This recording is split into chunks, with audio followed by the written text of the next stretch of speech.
Y estamos de regreso con ustedes aquí en KBBF 89.1 FM y estamos aquí con nuestras colegas de Santa Rosa City Schools. We're back with you here on KBBF 89.1 FM and on the web at kbbf.org. Again, I was reminding the community there that if you would like to be substitute teacher, you can reach out to 707-524-2681 for Santa Rosa City Schools. Again, substitute teachers, they need substitute teachers now, 707-524-2681. And remember that all of these educational institutions are always looking for substitutes. So you could be somebody who cleans the classrooms, many of the different positions. And with that, I want to welcome Beth. And Beth Burke works over there at Santa Rosa City Schools, and you'll take the lead here. I want to thank you for taking the time and being with us. And then, can you tell us what information you're bringing to us today? Entonces, tenemos a la señorita Beth Burke, quien va a ser la que va a decirnos qué información tienen para nosotros, nosotras, el día de hoy. Thank you so much, Rafael. I'm thrilled to be here with you tonight. Santa Rosa City Schools is preparing for elementary school students to return to the classroom in hybrid format. And Dan's going to help me translate some of this information for you. Gracias, me llamo Daniel, soy el traductor, voy a traducir de parte de las señoras que van a comentar esta noche. Ella dijo, gracias Rafael, me gusta estar aquí con ustedes. Este distrito escolar Santa Rosa City Schools está preparándose para el regreso a clases presenciales para la primaria en formato híbrido, como se dice en inglés. Go ahead, Beth.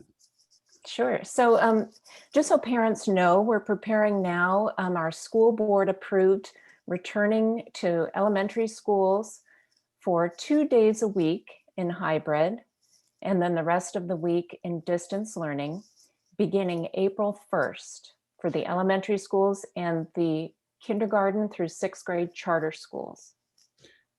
Pues para que los papás sepan lo que estamos haciendo en el distrito escolar, la mesa directiva acaba de aprobar el regreso a clases presenciales en formato híbrido, como mencionamos antes.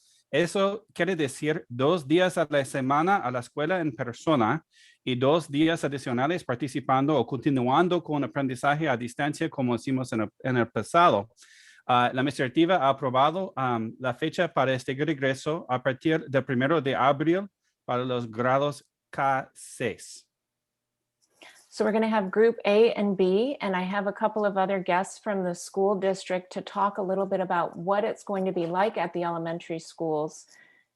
We have a principal from Brook Hill Elementary School, Indy Monday, and then we have our COVID-19 coordinator for the school district, Caitlin Wayhall, and they're going to talk about the specifics about coming back to school. Pues tenemos dentro de los niños, pues se han dividido los niños en 2 grupos, grupo A y grupo B, para este regreso a clases. Y ahorita la señora va a dar la palabra a 2 otras señoras que están con nosotros esta noche, la directora Indy Monday, quien es directora de la escuela Brook Hill, y la señora Caitlin Wayhall, que es la coordinadora de COVID-19. Y ellas van a presentar más detalles sobre la situación en la primaria para el futuro. So if we could go to Indy first. Indy, can you talk about when parents will find out if they're group A or B and what the schedules will be like? Of course. Thanks, Beth. And thank you, Rafael, for having us. This is exciting. I love talking about bringing students to campus. And as Beth mentioned, we are opening on March 1st, which is super exciting. April 1st. April 1st, I apologize for that. And we are working on the rosters right now, which is the class list. That's taking a lot of our time, but it's going to be worth it. And so parents are going to know the week of March 15th, which cohort they will be in. And remember, that's Monday, Tuesday, or Thursday, Friday. Pues la señora Beth estaba preguntando sobre la situación con respecto a cuándo los padres pueden esperar noticias sobre el grupo a las cuales pertenecen. la señora Made contestó diciendo que estamos muy emocionados con eso y gracias por recibirnos esta noche para hablar de eso y le emociona hablar de este regreso a clases presenciales. Y en ese momento están preparando las listas de estudiantes, están agrupando a los niños en los dos grupos y entonces van a avisar a los papás y esperen dar esa información a partir del 15 de marzo para un regreso a clases a partir del 1 de abril. Y es importante tomar en cuenta que se usa la palabra mucho cohortes, pero en realidad lo que están diciendo es que dos grupos de estudiantes. Cuando usted escucha la palabra cohorte, están diciendo que es un grupo de estudiantes. Continue, please. So parents need to do some things before hybrid starts. Most parents have chosen hybrid or distance learning. For the parents who chose hybrid, we need to know if we have the best contact information to them. And then Caitlin's going to share a couple of things that are very important before students come back to hybrid. Pues la señora Beth estaba mencionando que para los papás que han tenido que escoger entre clases presenciales bajo el formato híbrido o continuando con aprendizaje a distancia. Pero para los que están regresando en persona, es muy importante que tengamos la información de contacto más reciente y más precisa para todas las familias. Y entonces, Caitlin va a hablar un poco más sobre detalles muy importantes que todos deben de saber antes de regresar. Go ahead, Caitlin. Hi, thank you. Yes, Caitlin here, COVID coordinator. Thanks for having us on this show. So before returning to hybrid in-person learning, we are asking for two big asks from our families. The first has to do with our student and family safety handbook, which will be available soon. We ask that all families read and understand this handbook that outlines our safety procedures and expectations on our campuses. Gracias por recibirme otra vez. La señora ha comenzado a comentar sobre este regreso a clases presenciales y dentro de eso hay dos grandes cosas que están pidiendo y ella ha presentado la primera. Están publicando o están por publicar una guía de seguridad que todos en el distrito escolar deben de leer y entender. Y deben de obtener alguna información de esta guía que necesitan para mantener la seguridad cuando regresemos a clases presenciales. Okay, continue. The other one is called a parent agreement. It's a health and safety agreement. And this is the document that all families returning to in-person learning will need to review and submit through our parent portal, which is an online platform. This parent agreement goes through a list of responsibilities and expectations that we hope our families can help us with. Pues la segunda gran cosa que estamos esperando es el acuerdo de salud y seguridad para todas las familias. Y todas las familias deberían de revisar y entregar este acuerdo antes de que los niños regresen a clases presenciales y tener una lista de responsabilidades para las familias y para nosotros también cuando los niños regresen a clases presenciales. Este documento estará disponible sobre el portal para padres que existe dentro del sitio web del distrito escolar y también se conoce ese sistema como el sistema Illuminate. Pero ese portal para padres donde los papás pueden acceder al documento necesario que tienen que firmar antes de que sus hijos regresen a las clases. Go ahead.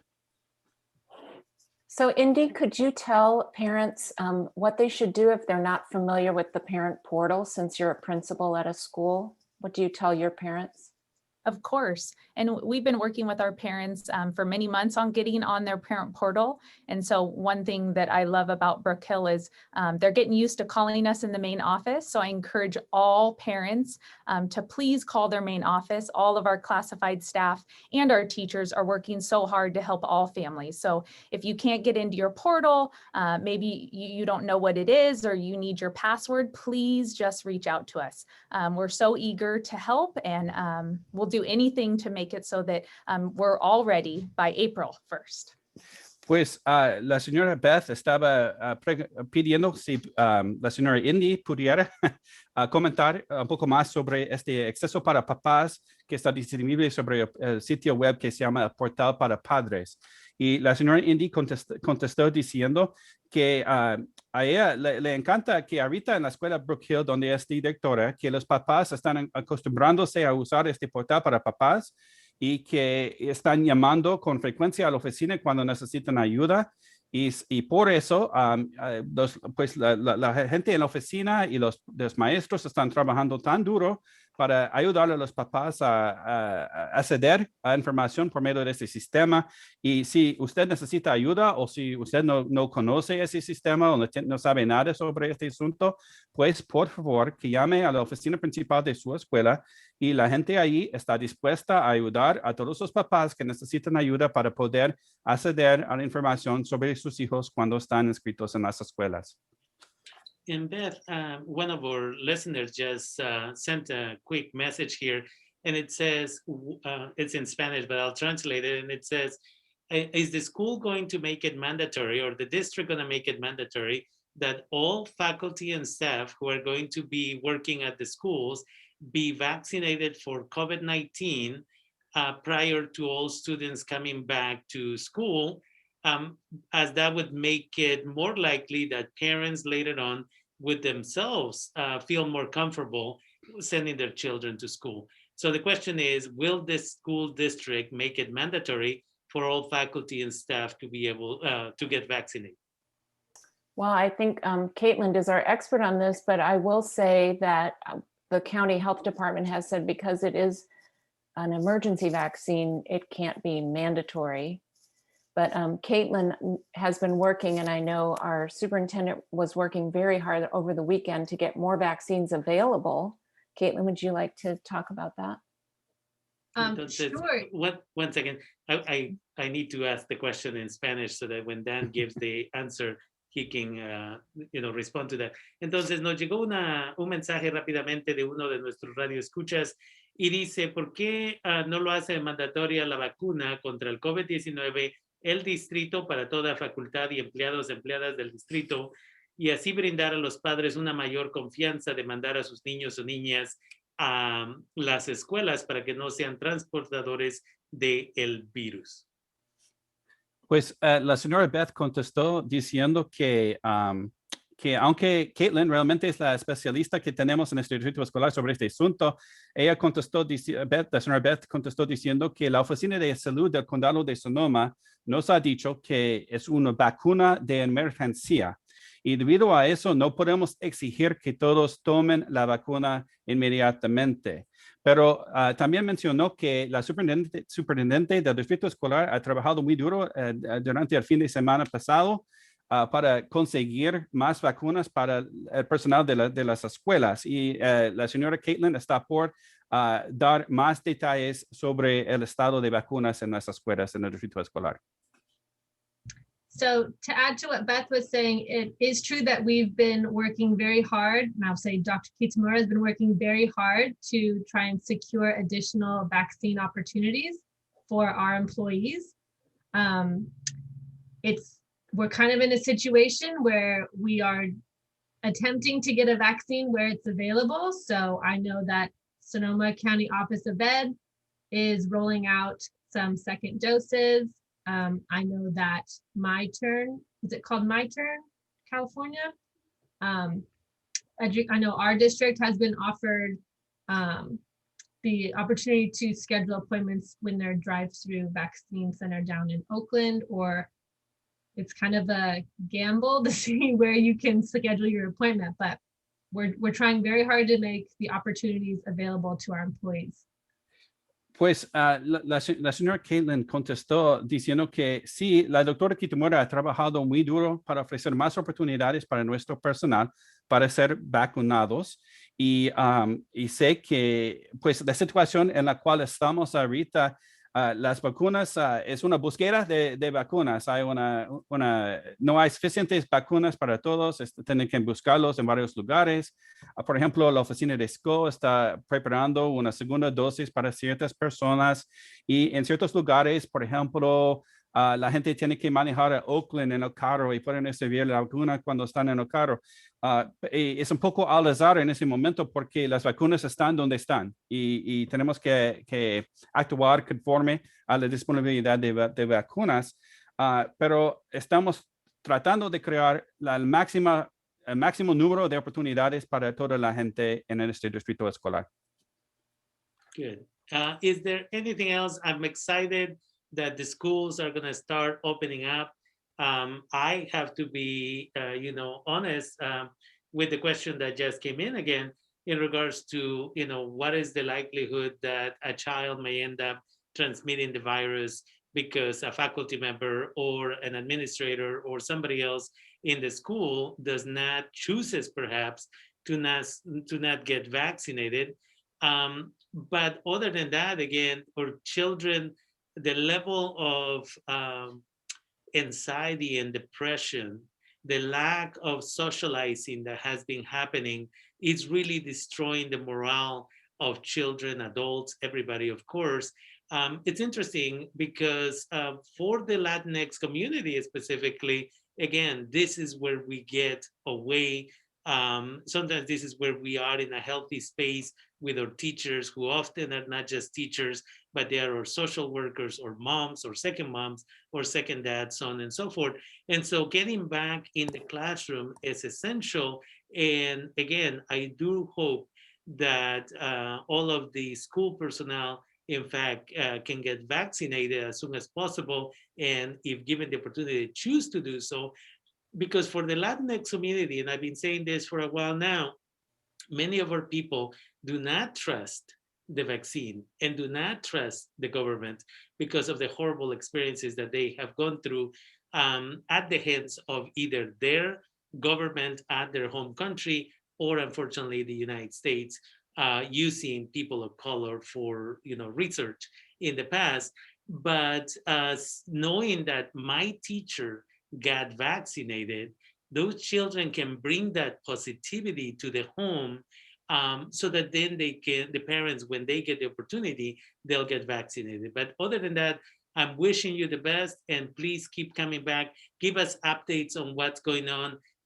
But our community needs to start getting back to some form of normality, because otherwise, again, the level of suicidal ideation that we're hearing about, that we're learning about, that the studies are telling us about, it's something that we really need to be concerned about. And with that, I wanna, before I translate into Spanish, I hope that as part of getting back, the district is working on the therapeutic issues. How do you recognize when a child is so depressed that they are refusing to come to school? All of those issues are essential.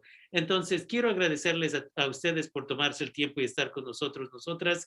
Es importante de que reconozcamos el punto de vista o la pregunta que acaba de entrar de el radio escucha acerca de la necesidad de que los maestros, maestras y otra facultad de las escuelas se vacune. Para nuestra gente en la comunidad Latinx, uno de los problemas es que hay mucha gente que no tiene confianza de esta vacuna, no tiene confianza de este gobierno por las cosas horribles que han hecho anteriormente, de usar a nuestras comunidades afroamericanas y Latinx para sus experimentos con otras cosas. Y sería positivo el saber que los niños van de regreso a casa y dicen, mi maestra tomó la vacuna, mi maestro tomó la vacuna, para promover la idea de que todos, todas debemos vacunarnos. Y el nivel de depresión que los niños, niñas están pasando, como resultado que están aislados, aisladas, sería bonito que regresen a la escuela, pero se tiene que hacer en una forma sana. And with that, I want to thank you, Beth, and your colleagues for being with us here on KBBF Bilingual Radio. And again, it's important that we continue to collaborate. So please keep coming back, and whatever information you want us to pass out there, this show is dedicated, and that's why this agreement has been happening for almost 3 years now, I believe, because we want the community to be educated, since not everybody knows how to use the computers in the phone systems that you're all running. Entonces, gracias por estar aquí conmigo el día de hoy. Thank you, everybody. Thank you, Rafael. We really appreciate your partnership. Definitely. Take care. Gracias, agradecemos nuestra sociedad con ustedes.